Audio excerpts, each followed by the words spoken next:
मित्रों, ये संसार खूबसूरत इसलिए है, ये सुंदर इसलिए है क्योंकि इसमें विभिन्नता है, इसमें वैरायटी है। चाहे मनुष्यों में देख लो, चाहे प्रकृति में देख लो, पेड़ पत्ते सब अलग अलग, चाहे ऋतुओं में देख लो, चाहे पशुओं में देख लो, सब पशु अलग अलग और सब अपने में परफेक्ट। और हर इंसान स्पेशल है, यूनिक है, उसका एक अपना स्वभाव है, उसके अपने कुछ पीछे के कुछ कर्म हैं जो वो लेके आया है। वो सब ठीक है, we must accept it. But the problem is acceptance नहीं है। आजकल रिलेशनशिप्स में देख लीजिए, एक्सेप्टेंस नहीं है। और एक जो सब कुछ शिकायत रहती है वही रहती है कि ये सौरभ गौरव की तरह क्यों नहीं, मीना सीमा की तरह क्यों नहीं।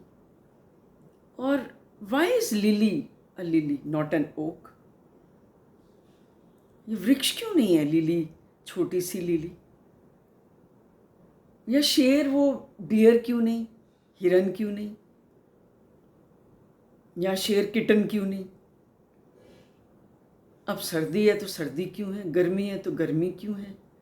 ऋतुओं को भी हर समय हम लोग शिकायत ही करते रहते हैं, लेकिन हम ये भूल जाते हैं कि ईश्वर ने जो बनाया किसी को फालतू नहीं बनाया, बहुत सोच समझ के बनाया।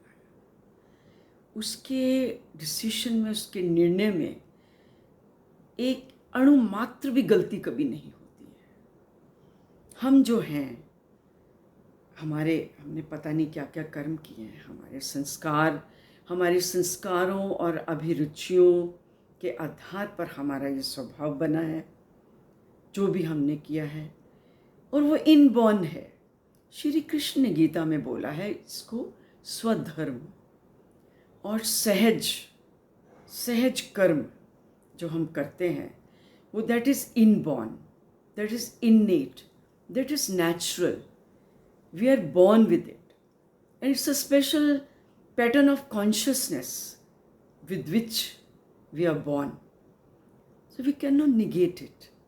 हम ये नहीं कह सकते कि गलत है, तुम गलत हो। एक वो जूते बनाने वाला, क्या ये छोटा सा ये गलत, ये कोई काम है? या एक शासन करने वाला, वो ठीक है, वो तो बहुत ऊंचा है। तो इन चीज़ों से हमें ऊपर उठना चाहिए, क्योंकि ये जो स्वधर्म है इसका ही जो एक स्थूल रूप है वही वर्ण व्यवस्था थी हमारी, जो हमारे ऋषि मुनियों ने बहुत सोच समझ के एक सोसाइटी को, एक समाज को ऑर्डर देने के लिए, एक उसको व्यवस्थित करने के लिए ये वर्ण व्यवस्था बनाई थी। जब बालक 7-8 साल की उम्र में जब अपने गुरुकुल का चयन करता था, गुरु का, तो गुरु उसका पहले तो स्वागत उपनयन संस्कार होता था, फिर उसको अपने संरक्षण में रखता था 2-3 दिन, कम से कम 3-4 दिन, और उसको बहुत माइन्यूटली उसकी गतिविधियों को, उसके स्वभाव को वो ऑब्जर्व करता था कि इसकी रुचि किस चीज़ में है। वो धर्म या वर्ण निश्चित करता था। ये जन्म से निश्चित नहीं होता था, ये गुरु किया करते थे। मान लीजिए कि एक बच्चे की रुचि बहुत अध्ययन में है, बहुत संतुलित है, विचारक है, अच्छे प्रश्न करता है, और वेदों में उसकी रुचि है, पढ़ने पढ़ाने में, तो गुरु जान जाता था कि ये आगे जाके बहुत अच्छा ब्राह्मण, ये वेदों का प्रचार करेगा, आचार्य बनेगा, गुरु, इसकी भी तो समाज में ज़रूरत है ना विद्वानों की। तो वो उसका धर्म जो है उसको असाइन कर देते थे ब्राह्मण।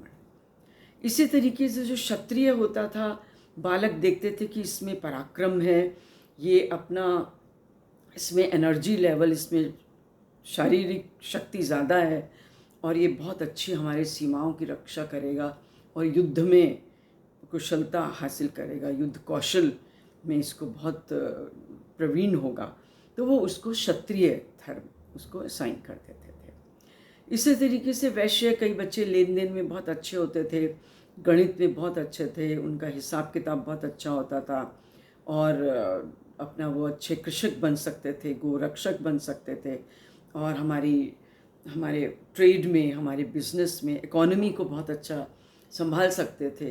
तो इसलिए उन्होंने उसको, गुरु उनको वैश्य का धर्म उसका निश्चित कर देता था।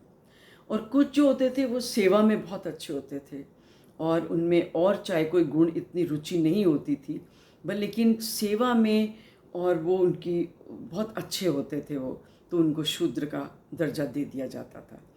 पर इसमें कोई भेदभाव नहीं था, कोई ऊंचा है या नीचा है, वो शूद्र छोटा है या, ऐसा नहीं था। सबको समाज में पूर्ण सम्मान मिलता था, और उसकी रुचियों के हिसाब से उसकी पढ़ाई होती थी, उसको रोज़गार मिलता था, वो उसमें उसको दक्ष किया जाता था, उसको उसमें वो कौशल हासिल करता था। तो यही कारण था, क्योंकि श्री कृष्ण ने भी कहा है कि अगर तुम अपना स्वधर्म ना करके दूसरे का धर्म अपनाओगे, तो वो आपको उसमें संतोष नहीं मिलेगा, उसमें you will be a failure, आपको असफलता ही मिलेगी, और आप अपने कहीं ना कहीं फ्रस्ट्रेशन आपको होगी। अब जैसे एक कहानी है, एक जानवरों ने कुछ मिलके ये सोचा कि हमें आने वाली दुनिया के लिए, for coming world we have to meet many problems, so let's organise a school.